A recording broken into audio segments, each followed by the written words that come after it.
अवधूत चिंतन श्री गुरुदेव दत्त श्री स्वामी समर्थ. नमस्कार सर्वांना. सर्वांचं आपल्या चॅनलमध्ये मनापासून स्वागत करते व आजच्या व्हिडिओला सुरुवात करते. वटपौर्णिमेला वडाची पूजा केल्यानंतर ही एक वस्तू अवश्य घरी घेऊन या. सर्व सुवासिनी स्त्रियांचा अतिशय आवडीचा दिवस वटसावित्र पौर्णिमा. या दिवशी सर्व सुवासिनी स्त्रिया आपल्या पतीच्या दीर्घ आयुष्यासाठी प्रार्थना करतात, उपवास करतात, वडाच्या झाडाची पूजा करतात. वर्षातून एकदाच हा दिवस येतो. या दिवशी आपण काही उपाय अवश्य करायचे आहेत. आपल्या पतीच्या प्रगतीसाठी, सौभाग्य अखंड राहण्यासाठी, पतीचे आरोग्य चांगले राहण्यासाठी, पतीला कोणाचीही वाईट नजर लागायला नको असे प्रत्येक सुवासिनी स्त्रियांना वाटतं. स्त्री ही नेहमी आपल्या पतीसाठी नेहमी काही ना काही करत असते. कोणालाही असं वाटत नाही की आपल्या पतीची प्रगती व्हायला नको. प्रत्येकाला आपल्या पतीसाठी काही ना काही करायचं आहे. यासाठी राहुकाळ आहे, ज्येष्ठ पौर्णिमा आहे. राहुकाळामध्ये पूजा करू नका. वटसावित्र पौर्णिमा आहे तर वडाची पूजा राहुकाळामध्ये केली जात नाही. असे म्हटलं गेलं आहे की राहुकाळामध्ये कोणतीही पूजा करू नये. त्या सेवेचे फळ किंवा जे काही आपण पूजा केली त्याचे फळ आपल्याला मिळत नाही. यासाठी राहुकाळ सोडून तुम्ही दिवसभरामध्ये पूजा करू शकता. राहुकाळ कधी आहे? सकाळी 7:30 वाजल्यापासून 9 वाजेपर्यंत राहुकाळ आहे. या वेळेमध्ये तुम्ही वडाच्या झाडाची पूजा करू नका. तर तिथून पुढे दिवसभर तुम्ही वडाच्या झाडाची पूजा करू शकता. तर तुम्हाला वडाच्या झाडाच्या पूजेसाठी जाता तेव्हा ही वस्तू अवश्य घरी घेऊन यायची आहे. सर्व पूजा करून घ्यायची आहे. वडाच्या झाडाची तुम्ही व्यवस्थित पूजा करायची आहे. 5 सुवासिनी स्त्रियांची तुम्ही गहू, आंबा यांनी ओटी भरायची आहे. सर्व पूजा झाल्यानंतर ही वस्तू आणायची आहे. तर ही वस्तू घरी घेऊन यायची आहे. ही वस्तू खूप प्रभावी आहे. तुम्हालाही तुमच्या पतीसाठी काही करायचं आहे. पतीची प्रगती होत नाही, अडचणी आहेत, समस्या आहेत, आरोग्य चांगले राहत नाही. ह्या सर्व अडचणी, समस्या दूर होतात. पतीची प्रगती होती, सौभाग्य अखंड राहते, कोणाचीही वाईट नजर संसाराला लागत नाही. नेहमी पती पत्नीमध्ये आनंद राहतो. यासाठी लक्ष्मी प्राप्तीसाठी सुद्धा हा उपाय आहे. हा उपाय अवश्य करायचा आहे. वर्षातून एकदा. ऐकण्यासाठी छोटा आहे, करण्यासाठी छोटा आहे, पण प्रभाव खूप चांगले आहेत. तुम्हाला याचे अनुभव नक्की दिसून येतील.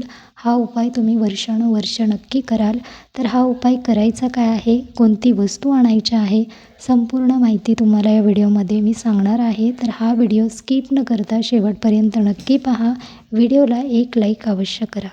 तर सर्व पूजा करून घ्यायची आहे. दिवसभरामध्ये तुम्ही कधीही हा उपाय करू शकता. सर्व वडाच्या झाडाची पूजा करून घ्यायची आहे. 5 सुवासिनी स्त्रियांची ओटी भरायची आहे. वडाच्या झाडाखाली तुम्हाला जिथे कुठे वडाचं पडलेलं पान दिसेल, अगदी स्वच्छ व्यवस्थित पान तोडायचं नाही. वडाच्या झाडाचं या दिवशी चुकूनही पान तोडू नका. कारण आपण आपल्या पतीसाठी प्रार्थना करतो, उपवास करतो, पूजा करतो. या झाडाची आपण कधीही तोडून आपण ज्या काही अडचणी, समस्या आहेत त्या दूर होत नाही, तर उलटं काही दोष लागतात. यासाठी पान तोडू नका. तर खाली अगदी कुठेही, वडाचं झाड म्हटलं की पान कुठेही पडतात, तिथून एक पान घ्यायचं आहे. ते तुम्हाला घरी घेऊन यायचं आहे. स्वच्छ धुवायचं आहे. दूध, पाणी, अगदी तुम्ही पाण्यानेही धुवू शकता. स्वच्छ धुवायचं आहे. देवासमोर बसून तुम्हाला प्रार्थना करायची आहे व हे पान स्वच्छ पुसून घ्यायचं आहे. कुंकामध्ये गंगाजल, गुलाबजल जे काही असेल किंवा साधं पाणीही तुम्ही त्यामध्ये टाकायचं आहे. स्वच्छ तुम्हाला व्यवस्थित करायचं आहे. कुंकू मिक्स करायचं आहे व तुमच्या पतीच्या प्रगतीसाठी, वाईट नजर लागू नये, सौभाग्य अखंड राहावे, लक्ष्मी प्राप्तीसाठी ज्या काही तुमच्या इच्छा आहेत त्या बोलून तुम्हाला त्यावर स्वास्तिक चिन्ह काढायचं आहे. हे स्वास्तिक काढता तेव्हा वाकडं काढायचं नाही, तर व्यवस्थित काढायचं आहे. तुम्हाला व्यवस्थित स्वास्तिक काढून घ्यायचं आहे. त्यानंतर प्रार्थना करायची आहे व हे पान आहे ते तुम्हाला देवघरामध्येच ठेवायचं आहे. देवघरामध्ये वर्षानुवर्ष ठेवू शकता. अगदी कोणतीही पौर्णिमा येते तेव्हा तुम्ही बाहेर काढून अगरबत्ती, हळदी, कुंकू लावून थोडीशी साखर ठेवून ते पान तिथेच ठेवायचं आहे. हा उपाय करून बघा. तुम्हाला काही दिवसामध्ये अनुभव येतो. पतीची प्रगती होत आहे, अडचणी, समस्या दूर होत आहेत, अनुभव येतील दिसायला. किंवा तुम्हाला हे करायला उपाय छोटे आहेत पण प्रभाव खूप चांगले आहेत. विश्वासाने करा. असे नाही की आपण कोणता उपाय करत आहोत त्यामध्ये विश्वासच नाही तर ते उपाय काम करत नाहीत.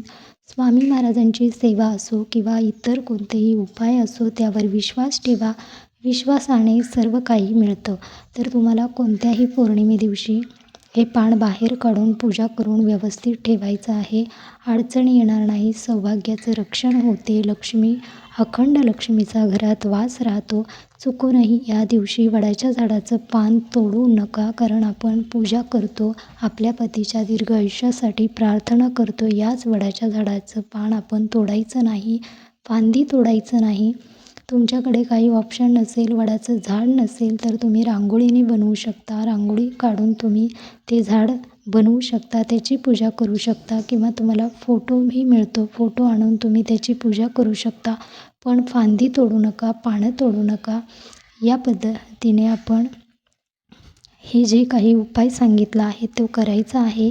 पॉझिटिव्ह विचार करा, पॉझिटिव्ह गोष्टी घडतात. काही निगेटिव्ह गोष्टी आपल्या मनामध्ये असतील, त्या निगेटिव्ह गोष्टी मनामधून काढून टाका. या दिवशी पती पत्नी आनंदाने वागायला हवं. ज्या काही आपल्या गोष्टी आहेत, जे काही आपण बोलतो ते व्यवस्थित बोलायला हवं. या दिवशी पती पत्नीमध्ये थोडंही वाद व्हायला नको, कारण या दिवशी आपण पतीसाठी प्रार्थना करून आपल्या पतीच्या दीर्घ आयुष्यासाठी उपवास केलेला असतो.